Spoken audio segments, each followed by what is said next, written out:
The numbers are staggering. Since January, COVID-19 has killed over 197,000 Brazilians. More people have died in 4 months than in all of last year. But now the pandemic has taken a sharp political turn. Congress is investigating whether President Jair Bolsonaro is responsible for the world's second-largest COVID-19 death toll after the United States. Bolsonaro is accused of downplaying the dangers of the virus and the efficiency of the vaccines. Last year, the government rejected several offers to buy the CoronaVac and Pfizer vaccines from China and the United States, delaying the mass inoculation campaign. This is the first time Bolsonaro's criminal actions are being investigated. The government not only denied the pandemic, but also confronted governors and mayors who imposed restrictions to protect the population. The Supreme Court barred the president from overturning curfews and lockdowns, but now Congress will hold him accountable for his actions. Bolsonaro's allies failed to stop lawmakers from launching the probe.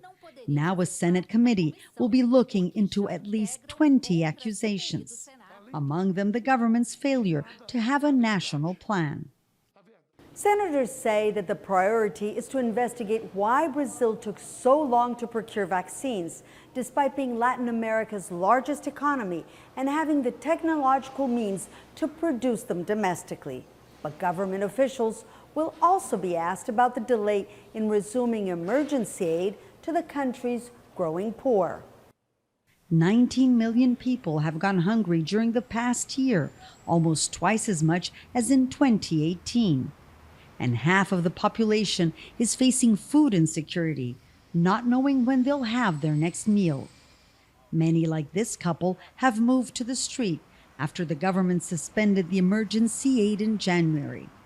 Handouts started being distributed again this month, but they still have not received them, nor have their new neighbors. This is Mr. Gaúcho. He had a shop and lost everything during the pandemic. Like him, there are dozens sharing our sidewalk. The pandemic and the economic crisis it brought about are far from over. With less than 7% of Brazilians fully vaccinated, it will be a long time before life goes back to normal. Meanwhile, lawmakers are hoping the investigation will determine what went wrong and who was to blame. Yanakiew, Al Jazeera, Rio de Janeiro.